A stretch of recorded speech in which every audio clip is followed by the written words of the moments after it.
Hey guys, welcome to my channel. If you're new here, my name is Millie, and if you're a returning subscriber, hey, it's so dark here in Denmark. It's pitch dark outside and it's only like 4:30 now. So yeah, I hope the light is not too harsh, but yeah, we need to make these videos even if it's dark here. But anyway guys, I'm going to talk about how is it being a grandmother in Europe. And when I say Europe, because I think most of these Nordic countries, maybe I should say how being a grandmother in the Nordic countries, they have so many things in common. And if you don't know, I became a grandmother on the 6th of November. My granddaughter, she decided to come early. I'm happy, we are all happy, we are all excited. But I remember there was a person in the comments and she said, oh, if you are get ready to having sleepless nights and get ready to be tired. I'm like, me having sleepless nights, I'm not the mother of the baby. And I just realized what she meant, back in Uganda. I think when you gave birth, I don't know how it is, correct me, my Ugandan followers, in Uganda, when you gave birth, and I think most people, their parents, their mother comes and stays with them for a while and help them get better and help them with the baby. And I would love to do that. I would really love to do that. And but here, first of all, I'm a young grandmother, and even my granddaughter's other grandparent, the dad's mom, she's a nurse also, just like me, and she's still working. So we are both working. So that's a big difference, being a grandmother here in Europe and being a grandmother back in Africa. Because I don't know if people in Uganda or in Africa, they give birth late, but I think most of them, sometimes the moms, they're already maybe not working. But also I think generally some of them, their dad maybe was the one who was working and the mom was a stay-at-home mom, so she has the possibility to do that. So me, we cannot be the kind of grandmother we would like to be, like back home in Uganda. When my daughter gave birth, I even left her in the hospital, but I could have stayed if that was what she wanted, because again, we live in this country where we so privileged. If I wanted to stay with her, I would have either called in sick or just asked my boss and said, like, this is what I want to do, and she could have, of course, given me some days off. But she wanted to be alone because it was overwhelming, the baby coming early, and they were going to stay in the hospital for maybe 2 weeks or something like that. And the husband had to be there also, so I could not have a bed. So we are privileged that the husband, they got a room for themselves, and the husband also got a bed, so I could not stay. And my daughter also, she didn't feel like I should be there.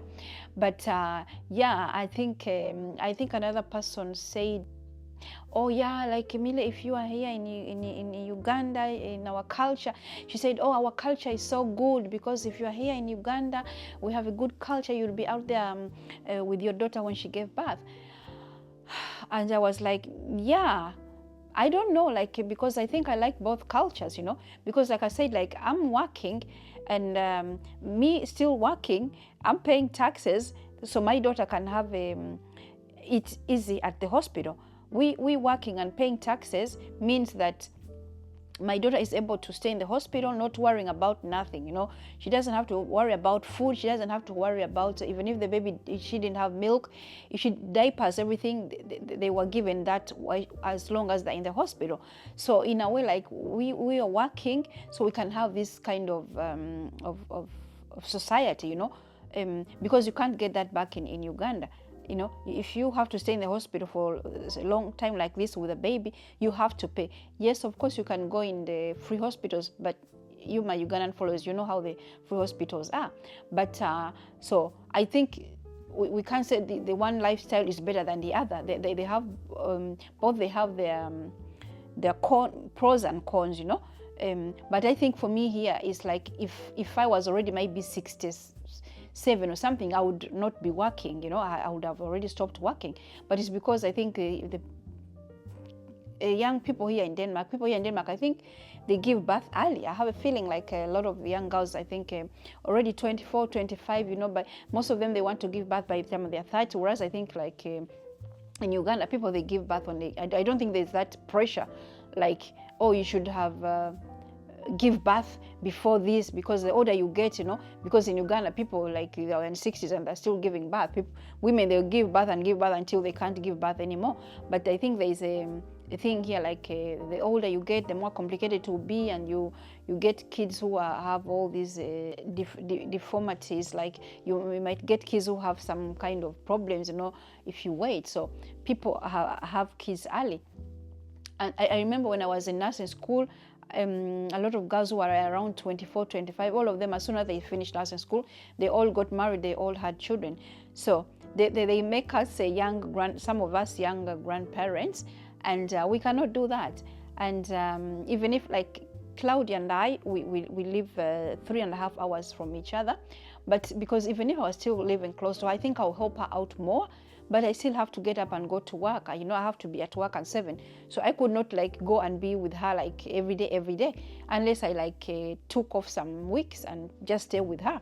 But I could not be like with her every day, because I have to go to work and I have to get up early. And yeah, so I think, I hope like when people come here to Denmark, they don't have that expectations. Like if you're coming here like from Uganda or Africa somewhere, like unless your mother-in-law or your parents-in-law, they are older, don't expect them to be there helping you all the time.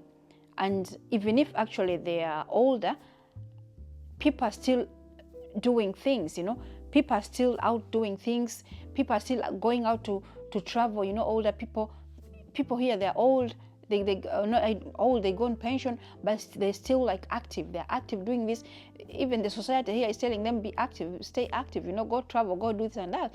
So don't expect like you come here and then you're going to have your mother-in-law come and sit with you like every day and help you this and that. Yes, some will do. And I think some of them also, they are used to another kind of culture where they feel like maybe they don't want to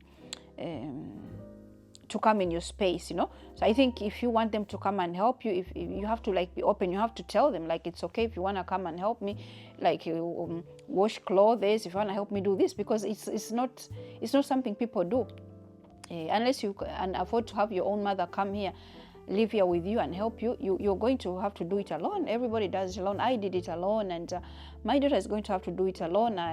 I'm going to go there as much as I can. I'm blessed that I'm able to work only 28 hours.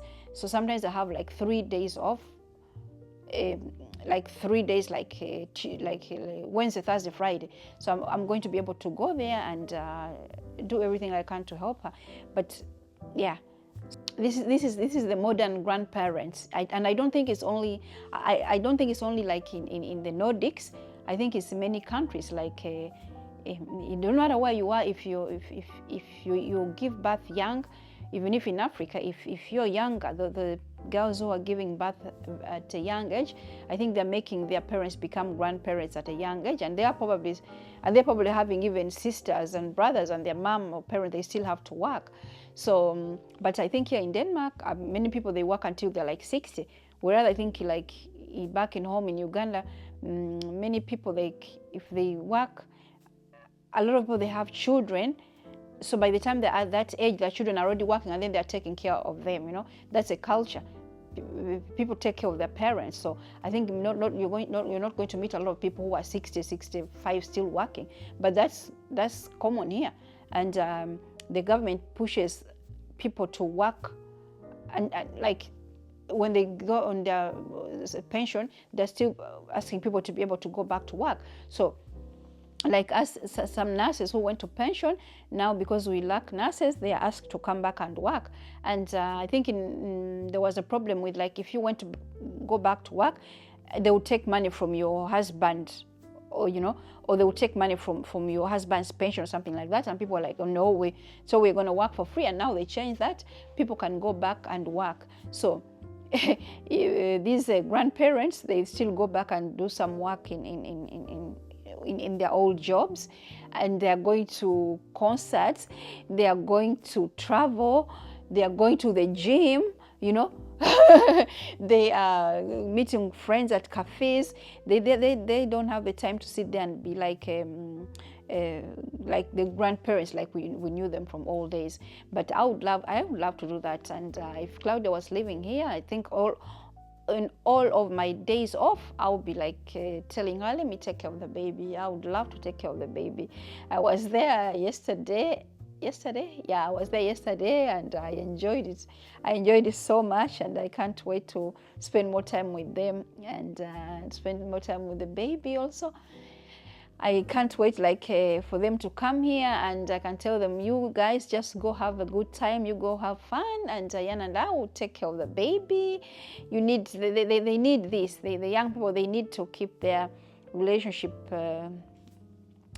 It should not all be about the baby. So if they have the opportunity, if you have the opportunity, you need to help them. So I think I know other people who are grandparents and in my age, or maybe just a little bit older, but are still working. So it's kind of a challenge, but I feel like it's something we figure out. Guys, how is it in your country? How is it in your country where you are how are you handling being a grandmother, a young grandmother? Because I even think 60 is still like being a young grandmother, because I know in many countries, women at 60, they are still working. So how is it for you being a grandmother? How do you juggle that, wanting to have your own life? Because I think sometimes we were parents and then we are working, and then and then suddenly you're like, now I'm going to live my life, and then you become a grandparent, which is a blessing, we love it. But I mean, how should we juggle it? How are you juggling it, being a grandparent, where you want to go travel, you want to go to the gym, you want to stay fit, you want to do this, you want to do that, you feel like, now my kids have left the home, now I want to do this, and then you become a grandmother. Leave in a comment how you're doing that. And so as new younger grandparents, we can be inspired. But for me, I know what I'm going to do, and I want to spend time with them. And anytime I get off and I'm able to, I'm going to be going. And anytime they feel like coming here, they just gonna have to come. And we just look forward to spending so much time with them. I just look forward when the weather gets so better, and I'm able to take the baby outside and play with her and all that. So guys, leave a comment and let me know how it is for you being a young grandmom, how you juggle it, still trying to live your life. All right. So thank you for watching, guys, and like, share, and subscribe, and stay tuned for more videos like this.